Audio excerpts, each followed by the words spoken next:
Opening statements today on today's game, and then we'll open things up for questions. Coach? Can you hear me, Sean? All right, can you hear me? Okay. Keith, can you guys hear me? Okay. Yeah, yes, we can, Coach. Yeah, we started great. We played great early. We were making shots. We're locked in defensively. Really played well. And then there's a reason they're whatever they are, 19-3, 20-3, 21. They're terrific. And Daryl picked up his second, and they finished the half on a 16-2 run. We couldn't score, but we go through that as droughts. The problem was we couldn't guard him, and the little point guard was terrific. He was terrific the whole game. He totally controlled the game.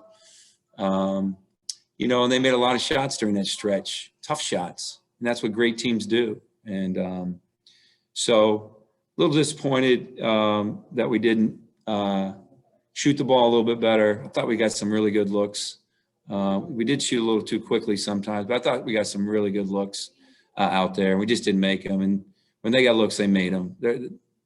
There's a reason they're a 1 seed. They're a really good basketball team. But we competed, had a chance there. Eric was shooting 2 free throws, got it to 5. Then we had Wiggins had a wide open 3, could have cut it to 2, but then they went down and made shots. So we battled, but that's one heck of a team, and they deserved to win today. They made plays when they had to. Start off with Emily Giambalvo from the Washington Post. Hey, Mark. What do you feel like was the issue defensively on that 16-2 run in the half? It seemed like it completely changed. Or was it Daryl not being in? Yeah, Daryl being out had a little bit to do with it. Obviously, Daryl's Defensive Player of the Year. And their ball screens, those guys are big. I mean, those ball screens are tough. And because they're so big, you're not able to switch them. And then they did a great job of driving the ball, Wagner and they got downhill, and then they made shots. They made some tough ones during that stretch. So it was unfortunate. You would like to have the lead at half. I think that would have been big for, our confidence. But they went on a run. We really couldn't stop it. Timeout couldn't stop it. We couldn't score. We got a little bit standing around on offense, a little bit too much one-on-one. During that stretch. We got to be better moving forward. So give them credit. Daniel Oyafusi from the Baltimore Sun. Hey, Mark, from your perspective, what happened at the under-12 timeout that resulted in the teams kind of coming together and Juwan Howard being ejected? Well, this has been going on for 3 games. I've been doing this for 34 years. And I've called the conference office. I've called the commissioner about what transpired in the first 2 games. And I said I wasn't going to take it the 3rd game. And so I stood up for my team. I stood up for me. And there's a rumor out there. I said something about the banner. All I said is, don't talk to me. Don't talk to me. There's nothing about a banner. I never backed down. I just stood there and said, don't talk to me. That's it. So commissioner of the league was well aware of what's transpired the first 2 games, and they'll handle it from here.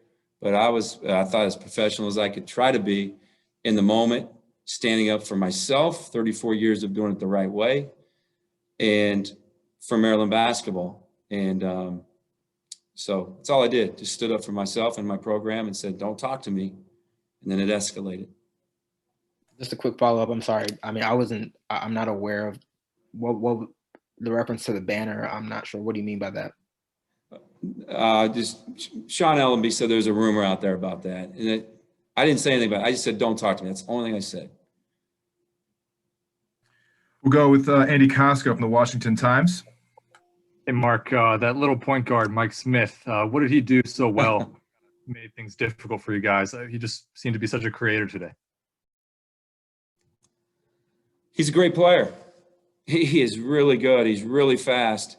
And, by the way we were guarding them, they made great adjustments. Juwan made great adjustments, started doing middle ball screens with him, and he just got downhill. He's terrific. I mean, and understand that he's an elite scorer.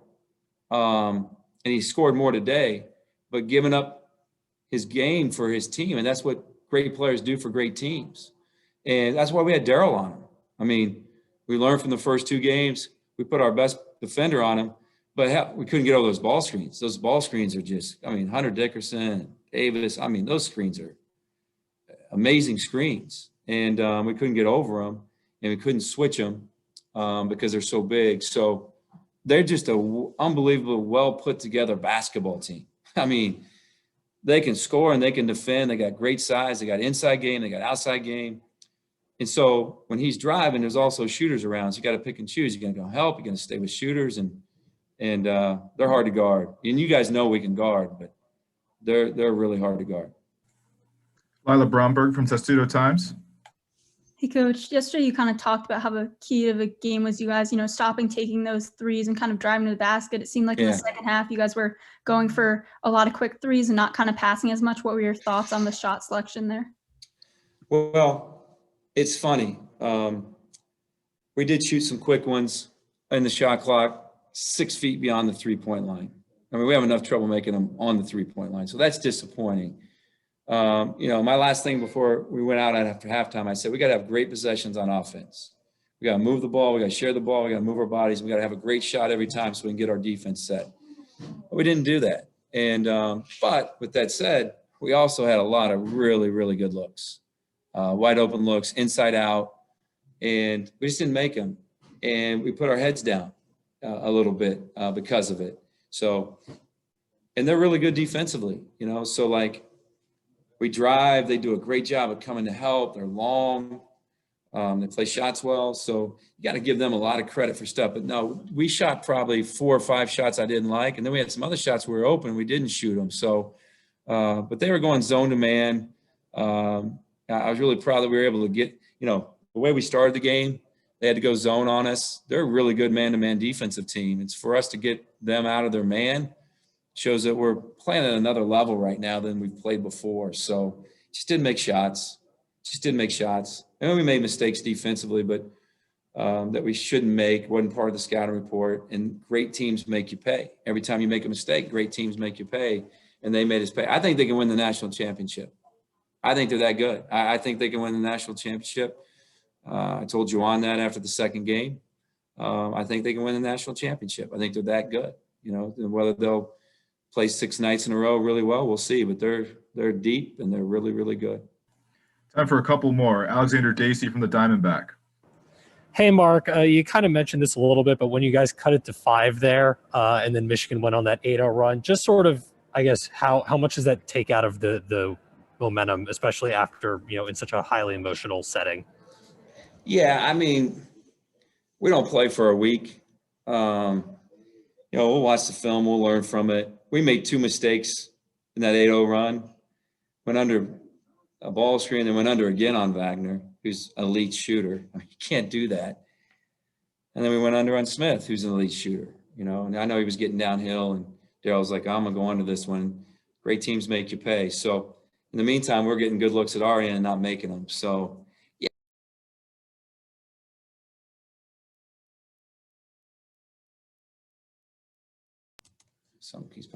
It's deflating because you want to make the shots and you want them to miss them, but our effort was there. We kept battling, and they made more plays. They're a heck of a team. They made a lot of plays to win the game. Last question today, Alex Flum from WDVM. Hey, Coach Turgeon, this is the second time now this season that you guys have gone toe-to-toe with Michigan for a first half, and you said they're a national title contender. Now that you guys are going into this time where it is going to be win or go home, is this first half something you're going to be pointing to your guys going into the tournament saying, hey, this is what we're capable of, that, this is what we need to be doing for a full game? Yeah, I mean, I don't watch a lot of college basketball, which is crazy because I study our team and study. But to me, Michigan, Baylor, and Gonzaga offensively are elite level. And unless we play one of those 3 teams in the NCAA tournament, you're going to run into good offensive teams, but those three teams are elite, and Michigan's elite. So yeah, we will gain confidence from this. And I told the team that. I said, they're terrific now, but we have to be more together offensively. We have to share the ball more. Every possession matters. We got to stick together when things aren't going well and be better in that aspect. We've come a long ways. No one can deny that. I mean, to have selection Sunday and our team's going to, be called. I think 6 weeks ago, no one would have believed that, except us coaches and us players. And so we've come a long ways. I'm proud of this group. Our name's going to pop up. We got a week, maybe 8 days to get ready for our next game. I'm more worried about staying COVID free, just staying in our bubble. But we'll get better. We'll get our guys rested. We'll get better. NCAA won't have back-to-back games, which helps this team, our team, if we're lucky enough to win one. But yeah, we'll be ready. Our guys are more confident. We're playing at a much higher level. And, we've been a really great defensive team. And that's why we're in the NCAA tournament. Hopefully between now and our next game, we can continue to get better offensively. All right, thanks, Coach. Appreciate your time.